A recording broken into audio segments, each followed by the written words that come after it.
It's 9 AM in the morning और तकरीबन 9 घंटे की ज़बरदस्त नींद के बाद अभी मैं सो कर उठा हूँ। बट जैसे ही मैं सो के उठा, विंडो से बाहर सनलाइट नज़र आ रही थी और सनलाइट देख के आई थॉट कि मैं सबसे पहले बाहर आऊँ, बाहर का व्यू चेक करूँ वॉशरूम जाने से भी पहले। लेकिन सन तो है, सनलाइट भी है, उसके साथ भी इतनी सर्दी है। रात को -6 तक टेम्परेचर गया और जितनी ठंड उस वक्त यहाँ खड़े हुए लग रही थी, अभी भी उतनी ही ठंड लग रही है। मेरा ख़्याल है कि सूरज साहब भी मेरे आसपास ही कहीं बाहर तशरीफ़ लेके आए हैं कुछ देर पहले ही, बिकॉज़ सनराइज़ तो शायद जल्दी हो जाता है, लेकिन मौसम की वजह से, बादलों की वजह से, विजिबिलिटी की वजह से शायद सनलाइट काफ़ी देर बाद आती है। It's just amazing right now. कहीं कहीं सूरज की रोशनी पड़ रही है, बीच में बादल भी काफ़ी डेंस नज़र आ रहे हैं पहाड़ों की टॉप्स पे, और स्नो कवर्ड पीक्स जो हैं वो बादलों के साथ बिल्कुल ब्लेंड हुई हैं, मिक्स हुई हैं। परिंदे उड़ रहे हैं और सबसे फेवरेट पार्ट खामोशी है। दूर दूर तक खामोशी है। इवन कि गाड़ियों के गुजरने का जो रोड पे शोर होता है वो भी नहीं है। विल्डरनेस। इतनी खामोशी में दरिया भी खामोश है, जबकि ये दरिया बड़े जालिम है, बड़ा शोर मचाते हैं। Alright ji, we are all set. मैं नहा वहा के तैयार हो गया हूँ और अब बाहर निकलेंगे, लेकिन उससे पहले ज़रूरी है ब्रेकफास्ट करना। और ब्रेकफास्ट का ये सीन है कि विद द व्यू होना चाहिए। हाँ, ऐसे।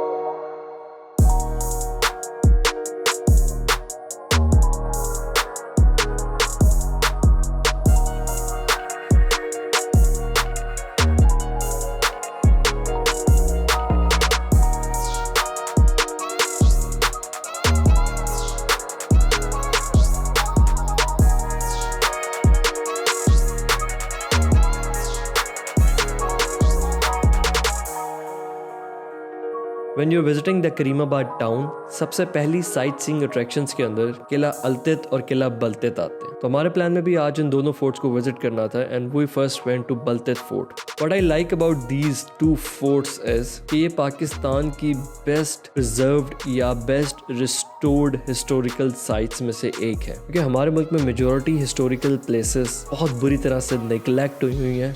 उन्होंने कभी रिस्टोर करने की कोई खातिर खा एफर्ट नहीं की गई। तो ये बल्तित फोर्ट की टिकट शॉप है और यहाँ से अभी हमने टिकट्स परचेज़ की हैं। आज का जो टूर है वो काफ़ी स्पेशल होने वाला है, क्योंकि मैं यहाँ पहले काफ़ी दफ़ा आ चुका हूँ, लेकिन हमेशा ये जगह क्राउडेड होती है और गाइडेड टूर्स भी जो होते हैं उसमें 15-20 लोगों का ग्रुप होता है और फिर टूर स्टार्ट होता है। So today is just 3 of us। जून जुलाई में सर बेसिकली 20-25 मिनट्स में हम टूर कंप्लीट करते हैं। विंटर्स में आपकी मर्जी है, जैसे टूर करना देख सकते हैं विंटर में। तो सबसे पहले आप सारे मोअज़्ज़ज़ मेहमानों को अस्सलाम वालेकुम and welcome to the Baltit fort. मैं इस फोर्ट का गाइड हूँ, मेरा नाम कासिम है। सर, अगर हमारे मेहमानों के लिए अगर सतह समंदर से बात करते हैं तो कोई 8,300 फीट के बुलंदी पे मौजूद है, तकरीबन आप सिर्फ 2,500 मीटर तक इस टाइम। अब किला बल्तित में है शुमाली इलाका जात, जिन्हें आजकल हम गिलगित बल्तिस्तान कहलाते हैं। सर, पुराने ज़माने में इसी गिलगित बल्तिस्तान में छोटे छोटे रियासतें पाई जाती थी, जिनमें से हुंज़ा भी एक अलग सा रियासत रह चुका है। हुंज़ा बेसिक शुरू होता है ये गिलगित के आसपास से चले जाते पूरे हुंजरा पास तक। हम इस पूरी वैली को हुंज़ा कहते हैं। जो हुंज़ा में हुक्मरानी करते थे, इन्हें मीराने हुंज़ा के नाम से जानी जाती है। मीर बेसिकली एक फारसी लफ्ज़ है, मीर बिन प्रिंस। तो ज़्यादातर रियासत के हुक्मरानों ने अपने डिफेंस रेजिडेंशियल के खतरे से छोटे छोटे कैसल्स को तामीर करके रखे हुए थे। फिर हुंज़ा में जो हुक्मरानी करते थे, इन्होंने दो पहले किला अल्तित के 100-200 साल बाद वो लोग शिफ्ट हो गए थे किला बल्तित की तरफ। मुकामी लोगों के कहने का मुताबिक किला अल्तित जो है कोई 1000 साल प्लस कर चुका है, और ये किला बल्तित जो है सर ये 800 साल, यानी कि एक ही टाइम में ये पूरा किला तामीर नहीं हुआ है। इन 800 सालों में काफ़ी हुंज़ा से हुक्मरान गुजर चुके थे। उन लोगों ने अपने रहन सहन या अपने टेस्ट के मुताबिक इसमें एडिशंस करते गए हैं, और ये 1945 तक ये किला जो है ये रॉयल फैमिलीज़ की रेजिडेंशियल एरिया रहा है। फिर 1945 में जो प्रिंस थे मीर मोहम्मद जमाल खान, उसने इस किले को छोड़ के यहाँ से एक नया महल की तरफ चले गए थे, वो भी करीमाबाद में है। अभी इनकी फैमिली जो है उस पैलेस में रहते थे। फिर 1945 से लेकर सिर्फ 1990 तक ये पूरा किला खाली रहा है फिर लॉन्ग टाइम 45 ईयर्स, क्योंकि इस किले की मुमकिन देखभाल नहीं हो रही थी, रोज़ बरोज़ बिगड़ते चले गए। तो तब इस किले को सीरियसली प्रिंस करीम आगा खान की तरफ से लिया गया था। तो हुंजा की हुक्मरानों की प्रॉपर्टी होने के नाते अभी करंट हमारे पास जो प्रिंस ऑफ हुंजा जो है Mir Ghazanfar Ali Khan, he is the ex governor of Gilgit Baltistan, उनसे जब इस किले के बारे में पेशकश हुई थी तो उसने अपना बिल्डिंग जो है पब्लिक के नाम पे डोनेट कर चुका है, फॉर द पब्लिक प्रॉपर्टी। तो एक ट्रस्ट बनाया जिन्हें हम BHT कहलाते हैं, बल्तीत हेरिटेज ट्रस्ट है, उन्हीं ट्रस्ट के अंडर में है। उन लोगों ने इस किले के रेनोवेशन की जिम्मेदारी Aga Khan culture service Pakistan and Aga Khan trust culture Geneva को दिया गया था। इस किले की 6 साल मरम्मत हुई है, 1990 से लेकर 1996 तक इस किले के ऊपर काफ़ी लागत आई थी, जिसमें से 80% प्रिंस करीम आगा खान ने कंट्रीब्यूट कर लिया। फिर 20% में के साथ लेने के लिए नॉर्वे रीजन थे, फ्रेंच गवर्नमेंट थे, US गवर्नमेंट थे, या पाकिस्तान के बहुत सारे मुकामी डोनर्स। मुकामी लोगों की बात करते हैं तो सर जिनमें हुंजा के अवाम, जिनमें उन लोगों ने बर्तन की शक्ल में, कारपेट्स की शक्ल में, पुराने लकड़ की शक्ल में लोगों ने भी काफ़ी इस किले के लिए कंट्रीब्यूशन कर चुके हैं। इस साइड पर रका पोशी है। रका पोशी की दुनिया में जो हाइट है सर 7,788 मीटर पे है। दूसरे नंबर पे यहाँ पे दिरान पीक है, दिरान पीक हाइट है 7,322 मीटर। उस साइड पे चले जाते हैं तो वहाँ पे स्पांटिक या गोल्डन पीक की हाइट जो है सर 7,022 मीटर है। और हमारी बैक साइड पे Ultar one and Ultar two 7,000 plus is also, and behind this black rocky mountain there is a lady finger and Hunza peak is also. Lady finger Hunza में सबसे छोटा है जो ओनली 6,000 मीटर है। सर अब इस किले को इसी तरीके से आगे फर्दर फ्यूचर तक जिंदा रखने के लिए हमारे पास कोई जरिया नहीं, क्योंकि किला जो है ये एक सेल्फ सस्टेनिंग इदारा है, हमारे मेहमानों के टिकट से ही चलती है। तो अब मोअज़्ज़ज़ मेहमानों के किला बल्दित आने के लिए बहुत बहुत शुक्रिया। Thanks Pasha for your big donation and special thanks for listening me. Once again thanks for your coming. Fort का टूर करते हुए कैमरे की बैटरी ख़त्म हो गई थी, तो अभी मैंने गाड़ी स्टार्ट करके कैमरा दोबारा चार्ज करना स्टार्ट किया था। अभी 5% तक बैटरी गई है। तो before we head down back, ये पार्किंग के बिल्कुल साथ ही एक लोकल रेस्टोरेंट है हुंजा पवेलियन के नाम से। तो ये यहाँ पे एक लेडी है, वो लोकल यहाँ के खाने सूप्स और चाप शुरू और जो और भी चीज़ें जो बनाती हैं मैं आपको दिखाता हूँ। काफ़ी कूजी सी वार्म सी शॉप है, बाहर भी सिटिंग है, अंदर भी सिटिंग है। So will prefer to sit inside right now. और हमने एक चाप शुरू ऑर्डर किया है, वो तो काफ़ी फेमस है, जो भी लोग करीमाबाद है सब ने ट्राई किया होगा। और एक इनका डूडू सूप होता है, वो भी ट्रेडिशनल है, तो वो ट्राई करते हैं। So we were not hungry, just एक चेक करने के लिए आ गए हैं। अच्छा है, ये तो मज़ेदार है।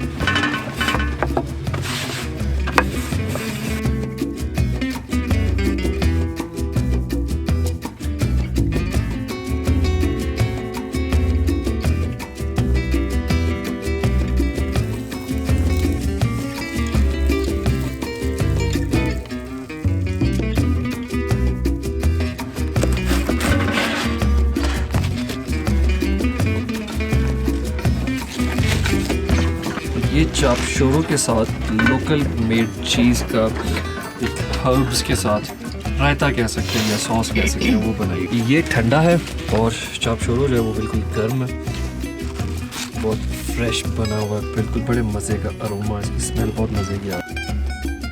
तो मैंने अब इस तरफ ड्राइव करना शुरू किया है, अल्तित फोर्ट जाएंगे और ऊपर ईगल नेस्ट की तरफ। सो आई आस्क्ड माय वाइफ कि तुम्हें बड़ी डिफरेंट चीज़ दिखाता हूँ जो ज़िंदगी में मैंने भी पहले कभी इस तरह का व्यू नहीं देखा। जैसे टाइम फ्रीज हो जाता है ना, वक्त रुक जाता है, उस तरह की एक चीज़ दिखाता हूँ। ये चेक करें, ये ब्रिज है जहाँ पे मैं खड़ा हूँ, सारा दरिया फ्रीज हुआ हुआ है, वहाँ से पानी आ रहा है, वो फ्रीज है। और सबसे स्पेशल चीज़ ये है, इस पाइप में से पानी गिर रहा था और अब आप देखो ये कैसे फ्रीज हुआ हुआ है। अब before we go to eagle nest, उससे पहले रास्ते में एक और चीज़ जो कि करीमाबाद जब भी आप आएँ तो ये दो चीज़ें तो मस्ट हैं देखने वाली, बल्तित फोर्ट और अल्तित फोर्ट। बल्तित हमने भी पहले विज़िट कर लिया, अब अल्तित कर लेंगे। उसके अलावा अगर रश नहीं है तो देयर मैनी अदर थिंग्स जो कि आप विज़िट कर सकते हैं, एक्सप्लोर कर सकते हैं। आपको इधर की स्ट्रीट्स, इधर के टाउन्स के अंदर फिर के लोकल लोगों से इंटरेक्ट करके मिल के भी काफ़ी कुछ देखने को मिलेगा। बलतित फोर्ट के रास्ते में जो आपको स्ट्रीट से होकर के गुज़रना पड़ता है उसमें चढ़ाई है तो काफ़ी ज़ोर लगता है। अल्तित फोर्ट का रास्ता काफ़ी आसान है, वहाँ पे बूढ़े लोग भी या जिनको चलने में मसला है वो भी बहुत इजीली आ सकते हैं। स्ट्रीट में गाड़ी पार्क होती है, वहाँ से थोड़ा सा तकरीबन 200-300 मीटर 200-250 मीटर होगा, वो अंदर नैरो सी स्ट्रीट्स हैं, वहाँ से चल के आप फोर्ट तक आ जाते हैं। So we got the tickets again Altit fort के लिए, और as we are 3 so we got 2 tickets and there is a very good service, they let the drivers free, तो they didn't charge for Afzal, so 2 लोगों का उन्होंने charge किया। And काफ़ी tourist friendly type की सर्विसेज इनकी हैं, तो which is a very good thing to appreciate. Again a very rare site, गिरता हुआ पानी घास के ऊपर जो है वो फ्रीज़ हुआ हुआ है। ये शीप्स जो है वहाँ पे पानी पता नहीं थोड़ा थोड़ा से जैसे मेल्ट होता होगा ना आइस में, बर्फ़ के जैसे गोले खाते हैं। So they are taking bites of ice as well.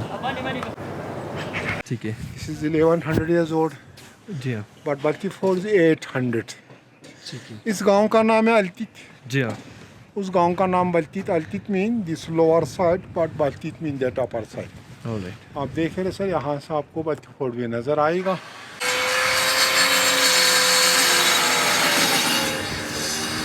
ये जो वुडन ट्रैक है जिसके ऊपर मैं चल रहा हूँ, अगस्त में जब मैं आया था तब ये नहीं था, तो बड़ी मुश्किल होती थी यहाँ से ऊपर आने के लिए।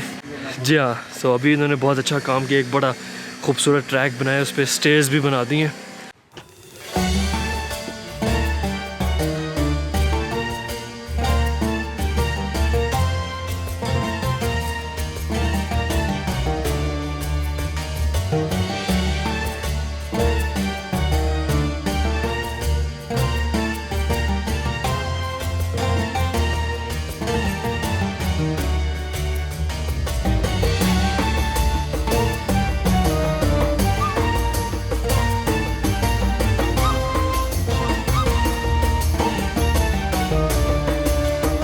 सो this is my favourite part of Altit fort. ये इस रूम का जो कि रॉयल रूम है, बेडरूम था, उसका टेरेस है, और मैंने इस टेरेस जैसी जगह दुनिया में अभी तक 10-12 मुल्क जो फिरे होंगे, इससे अच्छा टेरेस या बैल्कनी आई डोंट थिंक कि दुनिया में कहीं भी हो सकती है। जैसा कि हमारे जो गाइड हैं उन्होंने भी बताया था कि प्रिंस चार्ल्स यहाँ पे 2006 में आए।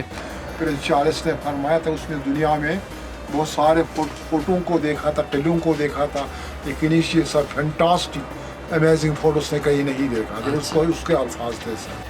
तो कुछ तो ख़ास बात होगी जो एक ऐसा इंसान कहता है जिसने दुनिया देखी है। और हम लोग भी यहाँ जितनी दफ़ा भी आए, अभी पिछले अगस्त में लास्ट टाइम आया था, उससे पहले भी आया हूँ और अभी भी आया हूँ, बट ये टेरेस ऐसा है कि यहाँ खड़े होने की जो फीलिंग है that is way too different. जैसे ही आप रूम से बाहर आते हैं एकदम आपको लगता है कि you are the only one who is at top of world. आप दुनिया के हाइट पे खड़े हो, छत पे खड़े हो, हर चीज़। ये वुडन फेंस है, जैसे ही आप इससे नीचे देखते हो कोई हद ही नहीं है गहराई की। पत्थर, पहाड़, दरिया, पानी इतना दूर, वो सामने रोड आ रही है जिस पे गाड़ियाँ चलते हुए ऐसे डिंकीज की तरह लग रही हैं। और यहाँ पे खड़े होना, यहाँ पे इस जगह पे हाथ रख के आप ऊपर पहाड़ों की तरफ देखते सकते हैं, आप पहाड़ों की आंखों में आंखें डाल के बात कर रहे हो, looking straight on the face of mountain. ये हुंजा का the most oldest village of Hunza का कदीम तरीन गाँव। ये गाँव तकरीबन 1000 साल 1100 साल पुराना गाँव है सर। इसी गाँव को AKDN ने आगा खान डेवलपमेंट नेटवर्क में इसको फ्यूचर जनरेशन के लिए जो मोनूमेंट एज अ मॉडल वाली इसको प्रेजर्व और कंजर्व कर लिया गया। तो स्टोर के पीछे फांसी गार्ड है, यहाँ पर ला के उनको हाथ पैर को डोरी से बांध के यहाँ से उनको हमेशा हमेशा के लिए सियाब किया जाता था, अच्छा, फेंका जाता था। तो नीचे हुंजा रिवर है सर, दरिया हुंजा। तो हुंजा रिवर के किनारे से लेकर यहाँ तक जो हाइट बताया जाता है 300 मीटर है, 990 फीट। तो कहाँ जाते यहाँ से आज तक जिस किसी को फेंके तारीख में आज तक कोई जिंदा बचा नहीं। It is very height, there is no chances of survival sir. यहाँ पर रानी और राजा बैठ के नीचे गाँव का नज़ारा करते। ये रॉयल आर्मी का, शाही आर्मी का रिक्रूटमेंट पॉइंट। जब भी रॉयल आर्मी के लिए कमांडोज के सिक्योरिटी गार्ड के रिक्रूट किया जाता तो उस कैंडिडेट को एज ए टेस्ट के तौर पर, एज ए ISSB के तौर पर उस कैंडिडेट को इस पॉइंट से उस पॉइंट तक जंप लगवाते हैं बगैर किसी सेफ्टी मेजर के, फिर ही जंप फियर। अलतत विज़िट करने के बाद हम लोग बाहर आए, मैंने सोचा कि अलतत गांव का भी एक छोटा सा टूर लगा लेते हैं। और ये पॉन्ड है जिसकी समर की वीडियो पे मैं अटैच करूँगा, और इस टाइम पे बिल्कुल फ्रीज़ हुआ हुआ है। और यहाँ पे बच्चे जो है स्केटिंग कर रहे हैं। थोड़े दिन पहले यहाँ पे दिसंबर में एक फेस्टिवल भी हुआ था आइस हॉकी का, जो अगर अपने पिक्चर्स वगैरह देखी हो हुंजा के पेजेस पे, रात को लाइटें शाइटें लगा के पूरा गाँव यहाँ आया और काफ़ी गेस्ट आए हुए थे। बड़ा अच्छा इन्होंने इवेंट क्रिएट किया हुआ था।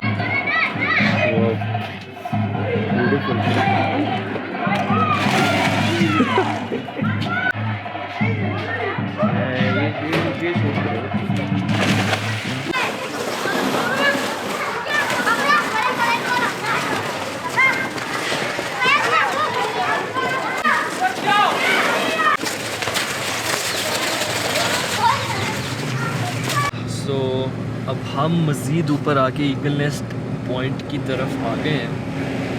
और ऊपर आने से पहले, इससे पहले कि ईगल नेस्ट होटल हम चाहते, बशीर साहब जो कि ईगल नेस्ट होटल के ऑनर हैं, उनको इत्तफाकन कॉल की तो आई थॉट कि होटल खुला होगा, बट वो इस्लामाबाद में और होटल बंद है। तो मार्च तक सुना कि बंद है। ऊपर आए हैं तो बाकी भी जो और यहाँ आसपास होटल्स बने हुए हैं वो भी बंद हैं। आई वॉज़ नॉट इंटरेस्टेड कि मैं इस जगह पे आऊँ सिर्फ थोड़ी देर के लिए। I really wanted to stay at Eagle Nest ताकि सन राइज, सन सेट और सारा वो एक्सपीरियंस कैप्चर हो सके। आई थिंक हुंजा के अंदर करीमाबाद स्पेसिफिकली करीमाबाद के अंदर ये जगह मेरे लिए सबसे बेहतरीन है। आई थिंक कि यहाँ पे व्यूज़ बहुत अच्छे हैं और यहाँ पे स्टे ज़रूर करना चाहिए। अगर आप करीमाबाद आए हैं, ठीक है, नीचे भी अच्छे होटल्स हैं, वहाँ पे भी मैं भी काफ़ी होटल्स में पहले रह चुका हूँ। लास्ट टाइम ग्लैम्पिंग में रहे थे, एम्बेसी में रहे हैं, दरबार में रहे हैं, वेस्टर्न में रहे हैं, और 2-4 होटल्स में रहे हैं, सरीना में रहे हैं। लेकिन ये उस सारी चीज़ से बेस्ट है। तो अभी तक जितने होटल्स मैंने क्रॉस किए हैं, खैर यहाँ पे अच्छे होटल्स तो यही हार्ड रॉक है और ईगल नेस्ट है। Eagle nest is the first one जिसकी वजह से सारा कुछ आबाद हुआ। तो अनफॉर्चुनेटली आज तो ईगल नेस्ट बंद होने की वजह से मेरी यहाँ रहने की ख्वाहिश नहीं पूरी हो सकी, but let me show you why I like this place so much. So I'll share my last trip's footage with you. Eagle Nest basically as a view point से स्टार्ट हुआ था। यहाँ पे बहुत सारे फॉरेन टूरिस्ट सुबह sunrise और sunset देखने के लिए इस पॉइंट पे आया करते थे। ईगल नेस्ट होटल के जो करंट ऑनर्स हैं, उनके फादर ने फॉरेन टूरिस्ट की सजेशन के ऊपर इस जगह के ऊपर एक कैफे या टी शॉप सेटअप की थी, और ये बिजनेस माशाल्लाह इतना सक्सेसफुल हुआ कि उनकी टी शॉप आज एक बहुत बड़ा होटल बन चुकी है। So the special thing about staying at Eagle nest is कि एक तो इस जगह के व्यूज बहुत ज़बरदस्त हैं। आपको पूरे करीमाबाद और सराउंडिंग वैलीज का पैनोरामिक व्यू मिलता है। You see all the high mighty peaks around you. Secondly the hotel and place is really up to mark और यहाँ की सर्विस बहुत प्रोफेशनल है। I don't remember the exact price details, वो आपको ईगल नेस्ट की वेबसाइट से मिल जाएंगी, लेकिन जहाँ तक मुझे याद है prices range between 7,000 to 30,000 rupees पर नाइट। सो ईगल नेस्ट और आसपास की हर शॉप, दुकान, रेस्टोरेंट, हर चीज़ बंद है।